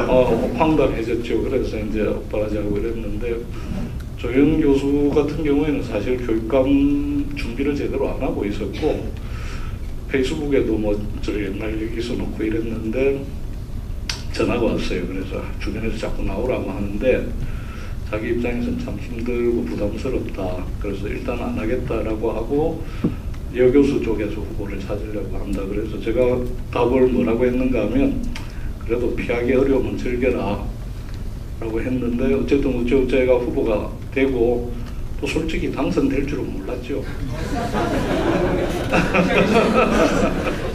네, 그런데 어쨌든 그 조현 씨는 뭐 훨씬 선전해서 당선이 됐는데 조건은 너무나 다릅니다. 예를 들어서 조현 씨는 박원순 시장이 있죠. 그다음에 걱정해요, 걱정. 102명의 시의원 중에 77명이 민주당 의원이고 이렇게 해서 시장과 시의회의 전국적인 도움을 받아서 교육개혁을 할 수 있는 여러 가지 조건이 있는데 부산은 지금 말 그대로 42대 뻥이었지 않습니까? 시의원 지역구 42명 뽑는데 전부 새누리당 되고 비례까지 해서 45대입니다. 그리고 시장도 저쪽이고 또 뭐 구청장 하나 없고 부의원 겨우 몇 명 있는 이런 조건 속에서 계획을 어떻게 할 거냐 해서 결과 나오고 나서 제가 조현 그 당선자한테 전화해서 야 네가 총대매라 난 뒤에 꽁무니면 따라만 갈게. 근데 실제로 이제 서울과 경기에서 잘 치고 나가지고 제일 열악한 부산이나 경남에서는 그나마 이제 좀 어려운 조건 속에서도 봐라 뭐 서울하고 경기 다 저래 하니까 우리도 따라가야 될 거 아니냐 라고 해서 이제 좀 밀어붙이는 정도고 그나마도 시민들의 어떤 그 전폭적인 지지나 또는 뒷받침이 없으면 그나마도 어려울 것 같다 이렇습니다. 노 의원님. 네, 뭐 교육감 선거와 관련해서 한두 가지만 말씀을 드리고 싶은 거는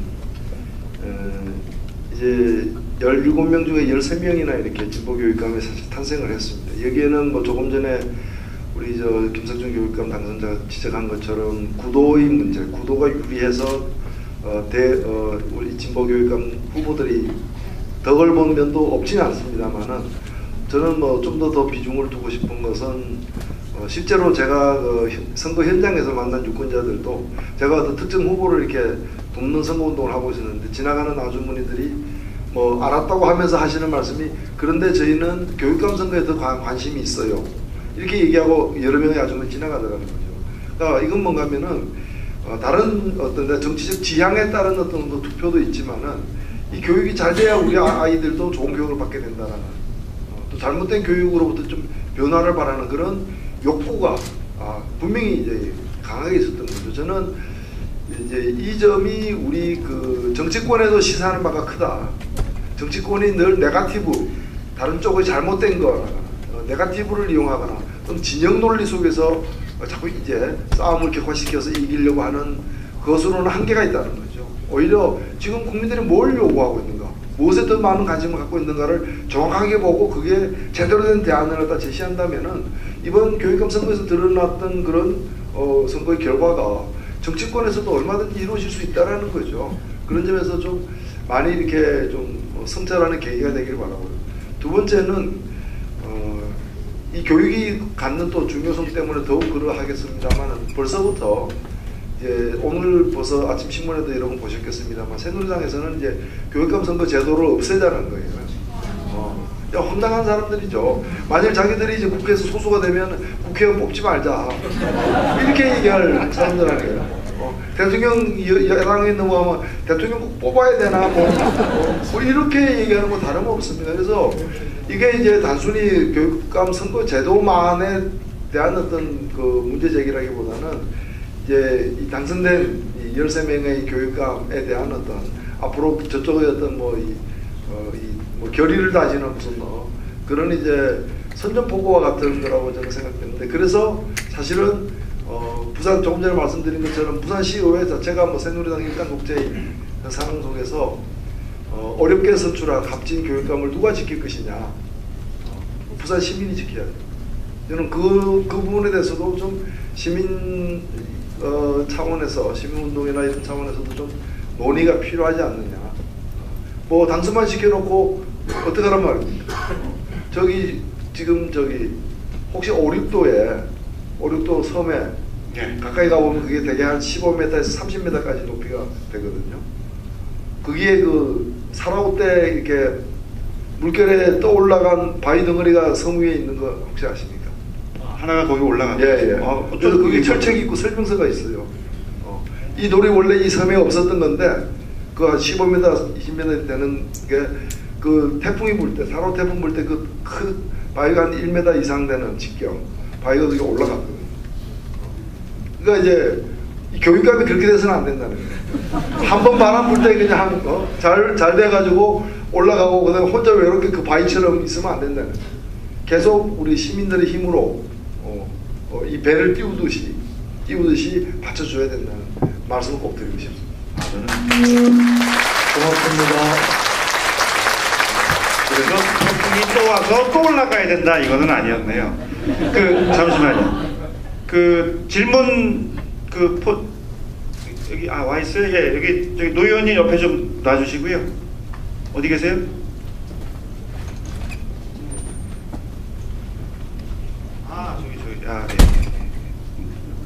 제가 갔다 오라고요. 예. 그리고 예. 그리고 잠깐 예. 그리고 저희가 매달 저기 노 의원님 있죠.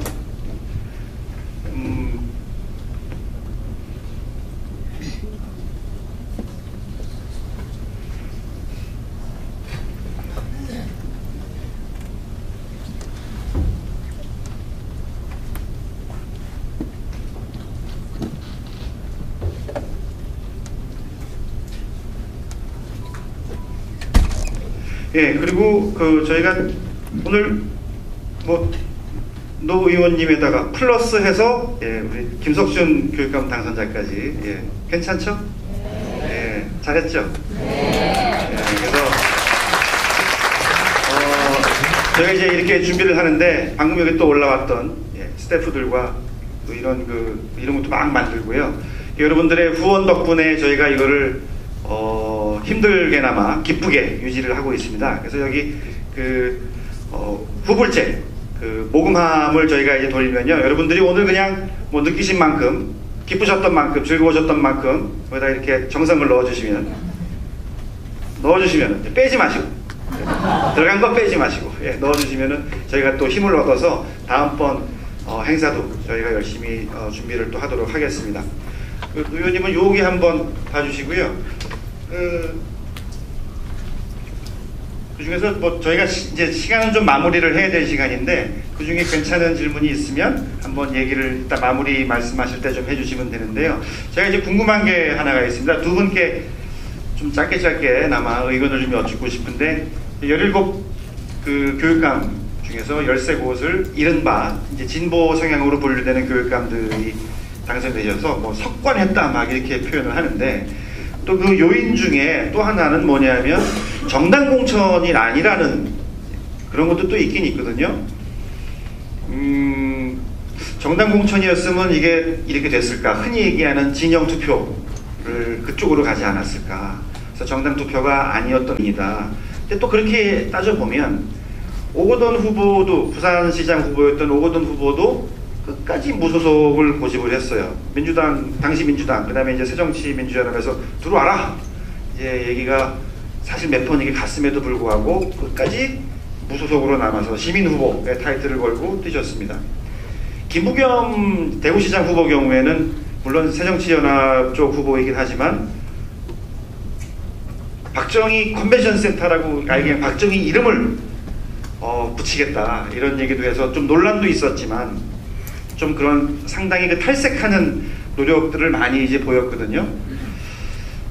예를 들어서 좀 일방적인 그 정치 지형을 가지고 있는 영남과 호남에서는 좀 그런 게 안 보이는데 특히 이제 영남 경우에는 그런 게 좀 결국에는 필요한 건가요? 교육감은 어차피 정당 공천은 아니니까 상관은 없는데 국회의원 선거라든가 시장 선거, 지방 선거 이런 경우에는 결국 그것이 아직 우리 현실에서는 필요하다고 보시는지 교육감 당선자 입장에서는 어떠세요?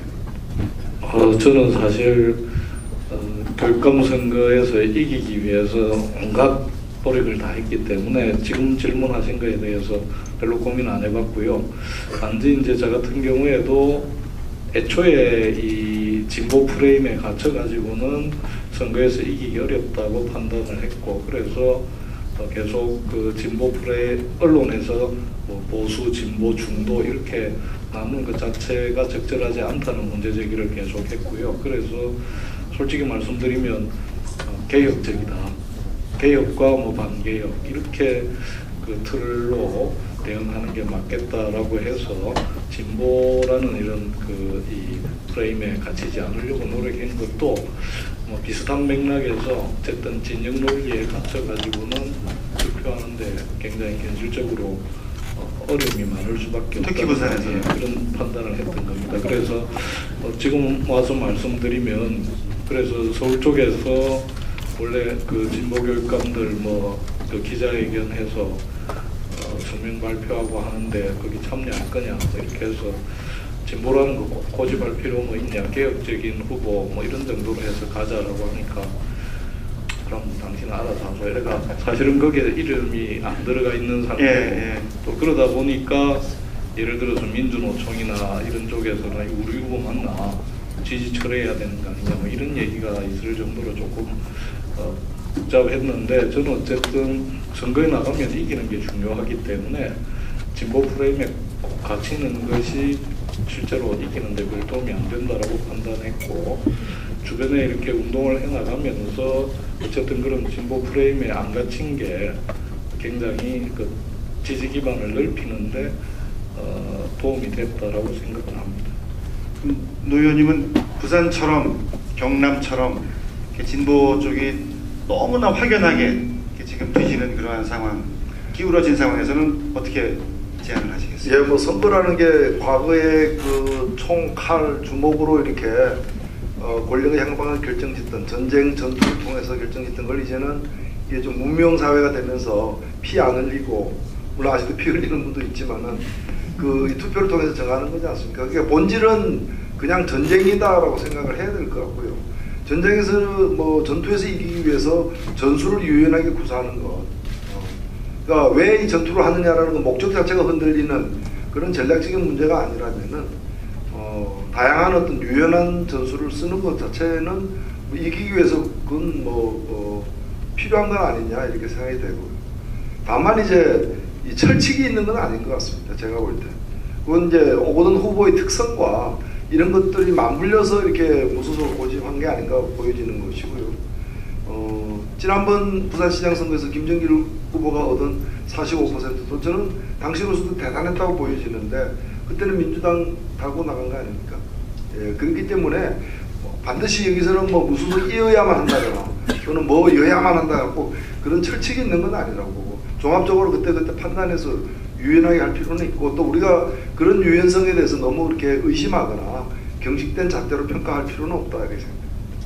예, 그 질문지 중에서 대답할 만한 거 있으면 좀 짧게 좀 시간을 드릴 테니까. 예, 제일 질문이 짧아서 제가 선택했는데 노동당과의 통합은 안 될까요? 이렇게 지금은 어떻게 되어 있죠? 정의당, 통합진보당 있고 정의당, 노동당, 녹색당 이렇게 되어 있죠. 지금의 이 소위 진보 정당들은 이렇게 되려고 일부러 만들어진 거라기보다는 뭐가 하나 있었는데 그게 깨져가지고 파편들이 이렇게 지금 이제 한 조각은 통합진보당이고 깨진 또 한 조각은 정의당이고 또 깨진 또 한 조각은 노동당이기 때문에 이 파편이 아름다울 수는 없는 거죠.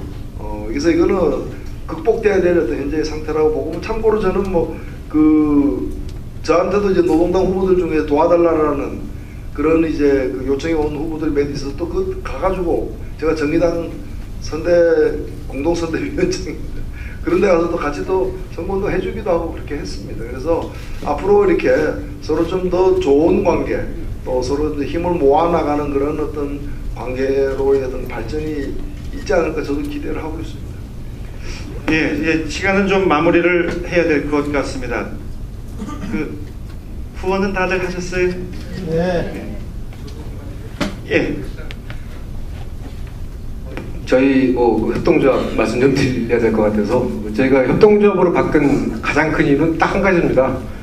시민들이 먹여 살려야 시민들의 충성하는 신문이 된다. 우리나라의 대다수 언론 매체가 재벌 아니면 정부로부터 돈을 받아서 먹고 삽니다. 그러다 보니까 굉장히 친정보적이 되거나 친재벌이 될 수밖에 없어요. 그래서 저희는 신문을 만든 이후에 최근에 여러분 아시겠지만 삼성이 백혈병 환자들에 대해서 사과를 했고 보상하기 위한 지금 모임을 갖고 있습니다. 감히 말하는데 저희가 삼성 백혈병 문제를 거의 처음부터 한 5, 6년 동안 계속 문제 제기를 했습니다. 거의 혼자 한 것 같아요. 그 과정에서 다른 문제이긴 하지만 10억짜리 소송도 맞았었고, 상당히 살떨렸죠. 조선일보로부터는 20억짜리 소송도 맞았었고, 황우석 사건이나 한미 FTA 문제를 제가 지속적으로, 노무현 정부 때 한미 FTA 문제를 제가 처음 보도를 해서 한 500회를 보도했는데, 심지어 노무현 정부에서 정보를 끊더라고요. 제 광고를 끊더라고요. 그래서 이게 참 힘들구나. 이 독립성을 지키면서 살아간다는 게. 그래서 협동조합으로 바뀌었는데, 혹시 오늘 말씀을 들으시고 프레시안이라는 신분이 괜찮으십니다 하시면은 협동조합원이 돼주시면은 한 3만 원 이상의 출자와 매달 10,000원 조합에 내주시는 건데, 오늘 이렇게 아마 나눠드렸을 겁니다. 보시고 혹시 키워줄 만한 언론이다 싶으시면 한번 좀 조합원도 한번 가입해 주시기 부탁드리겠습니다. 예, 제가 조합원이라니까요.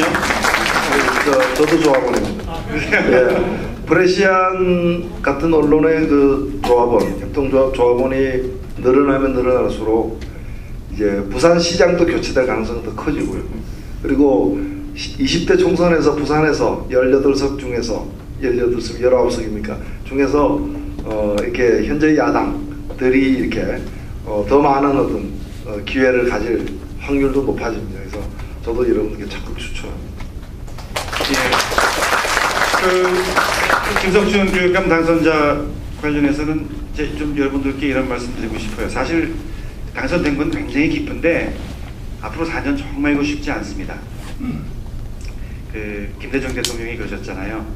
댓글이라도 달고 벽을 보고라도 얘기를 하라고 하셨잖아요. 진짜 그런 게 좀 필요하신 지금 그런 상황이에요. 그래서 여러분들 김석준 교육감 당선자가 앞으로 교육감 일을 수행하는 데 있어서 아마 여러 가지 의회나 시와의 관계가 좀 껄끄럽고 힘들고 어렵고 갈등 속에 놓일 경우는 굉장히 많을 거라고 저는 생각을 합니다. 근데 말씀하셨듯이 여러분 잘 들으셨듯이 최대한 원만하게 해결하려고 하실 겁니다. 여러분 그러지 않습니까? 개혁이 혁명보다 힘들다고.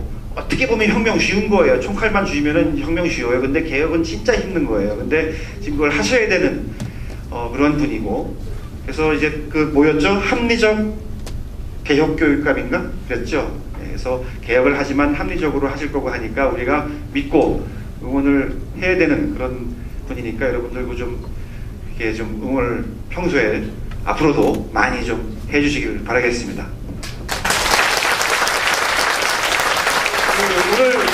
오늘의 게스트 노회찬 전 의원께 저희가 많은 말씀을 드렸는데 한 가지 좀 마지막으로 여쭤보고 싶습니다. 원래 지역구는 노원병이셨고 삼성 엑스파일 문제 그것 때문에 당연히 알 권리를 우리 국민들에게 제공을 했을 뿐인데 결국 법원에서는 이제 유죄 판결을 내려서 의원직 상실에 그러한 아픔을 당하셨고, 근데 지금 노원병의 주인은 안철수 대표예요. 자, 정치인 노회찬의 정치적 재기 어떻게 시작이 될 것인가?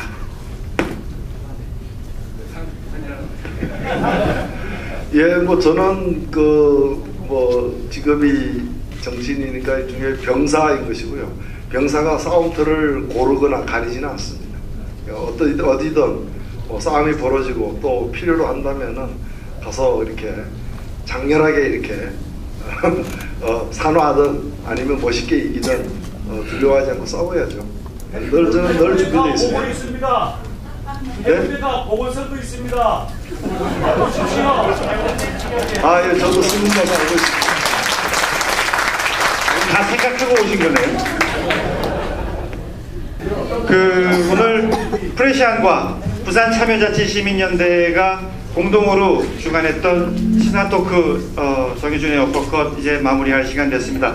멀리서 저희 부산 시민들을 위해서 찾아와 주신 우리 노회찬 대표님 마지막 인사 말씀. 자주 뵙겠습니다. 부산의 변화를 가져온 우리 김석준 교육감 당선자님 인사 말씀해 주시죠. 예, 잘 하겠습니다. 많이 도와주십시오. 네, 마지막으로 프레시안 박인규 이사장님. 저희가 지방 순회하면서 이렇게 한 게 네 번째인데요. 가장 많이 모이셨습니다. 저희도 잘하겠습니다. 도와주십시오. 네, 앞으로 프레시안 협동조합, 그 다음에 노회찬 전 의원님, 김석준 교육감님 많이 좀 응원해 주시고요. 앞으로 또 곧 될 날이 있지 않을까, 그런 희망을 가져보면서 오늘 시사토크 어퍼컷 여기서 마무리하도록 하겠습니다. 감사합니다.